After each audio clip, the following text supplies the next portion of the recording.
Okay, sekarang kita akan pergi kepada topik seterusnya iaitu bakteria. Kita pergi pertama, saiz bakteria. Bakteria merupakan mikroorganisma unisel yang berukuran antara 0.2 mikrometer hingga 10 mikrometer. Bakteria dapat dilihat melalui mikroskop cahaya kuasa tinggi. Mikro bermaksud kecil, seni. Maksudnya organisma yang sangat-sangat kecil yang kita tak boleh tengok dengan mata kasar. Kita perlu tengok menggunakan mikroskop cahaya kuasa tinggi. Bentuk bakteria. Melalui bentuk bakteria ini, kita boleh beri nama dan pengelasan bakteria. Kita hanya ada 4 bentuk saja untuk bakteria, iaitu sfera, bentuk sfera, nama coccus, bentuk pilin, spirillum, bentuk rod, bacillus, dan bentuk koma, vibrio. Okay, sekarang kita tengok rupa dia. Okay, coccus, ini adalah coccus berbentuk seperti sfera. Streptococcus species, ini adalah spirillum, spiral, Treponema pallidum. Okay, ini adalah bacillus oblong, okay, bentuk oblong yang panjang. Bacillus anthracis. Ini adalah bentuk koma, okay, vibrio cholera. Okay, struktur asas bakteria. Sekarang kita tengok. Okay, struktur asas ini adalah struktur asas bakteria. Yang di luar ini adalah kapsul. Kapsul ini untuk melindungi dinding sel. Okay. Dan dinding sel, kita semua dah sedia maklum tentang dinding sel masa kita belajar tumbuhan kan, sel tumbuhan. Okay, dia memberi bentuk kepada sel tersebut. Ini adalah membran sel. Ini bahan genetik, sama juga dengan kita ada DNA kan, dia orang ada juga bahan genetik. Ini cytoplasma. Ini adalah bintil glycogen. Okay, ini adalah flagellum. Flagellum ni dia seperti ekor yang membantu pergerakan bakteria tersebut. Macam sperm kan, sperm pun ada ekor untuk membantu pergerakan. Okey, setengah bakteria dia ada macam rambut halus ni. Kau boleh nampak dekat gambar ni, rambut halus. Ini adalah pili. Okey, pili ini membantu untuk bakteria tu lekat dekat permukaan. Okey, ini adalah flagellum. Okey. Seterusnya, kita pergi kepada nutrisi bakteria. Okey, bakteria ni dia dapat makanan melalui 3 cara saja. Pertama adalah autotroph. Apa maksud autotroph? Autotroph tu auto, dia boleh buat makanan sendiri. Bila kita kata dia boleh buat makanan sendiri, bermaksud dia ada klorofil. Apabila ada klorofil, dia boleh menjalankan proses fotosintesis untuk menghasilkan makanannya sendiri. Seterusnya adalah bersifat parasit. Apa maksud parasit? Parasit ini adalah bakteria tersebut mendapatkan nutrien daripada benda hidup. Menumpang benda hidup untuk dapatkan nutrien. Okay. Satu lagi adalah saprofit, mendapatkan nutrien daripada organisma yang telah mati ataupun telah reput. Boleh bezakan autotroph, parasit dengan saprofit.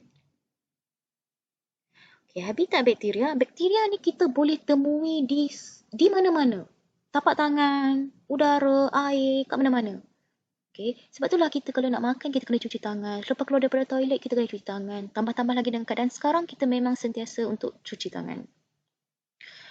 Cara pembiakan bakteria. Okay. Bakteria ini membiak dengan 2 cara. Satu asex, iaitu melalui belahan dia-dua. Dan satu lagi adalah melalui seks, iaitu konjugasi. So, sekarang kita tengok yang pertama, pembiakan asex. Okay. Belahan dia-dua. Asex, maksudnya dia hanya ada satu saja sel. Okay, daripada satu sel induk ini, dia akan membahagikan bahan genetik. Okay, plasmid ini dibahagikan kepada 2. Seterusnya, apabila dah ada 2, okay, dia akan membahagikan cytoplasm untuk membentuk 2 sel anak. Sebab tu nama dia belahan dia-dua. Dia belah 2. Okay, seterusnya kita pergi kepada konjugasi, iaitu pembiakan seks. Apabila kita sebut seks, dia mesti ada 2 organisma, 2 sel. Okay, sini 1, ini 1. Okay.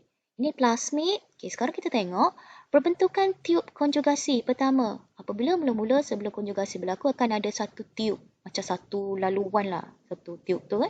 Dia, okay, tiub konjugasi. Selepas dihasilkan tiub konjugasi ini, akan ada pertemuan antara sel satu dengan sel yang kedua. Okay. Pemindahan bahan genetik berlaku apabila sebahagian plasmid didermakan. Ini plasmid yang ada, dia akan bahagikan sebahagian kepada sebelah. So, apabila dibahagikan, sel anak dengan kandungan genetik yang sama akan terhasil. Ini sel penerima, ini adalah sel penerima. Ini adalah seks, ada 2 organisma.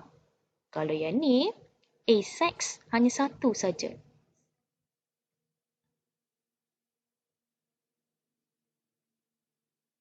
Plasmid merupakan gelang kromosom kecil yang mampu bereplikasi secara bebas dan bertanggungjawab untuk memindahkan bahan genetik semasa konjugasi bakteria berlaku. Plasmid ni macam kita punya kromosom kan?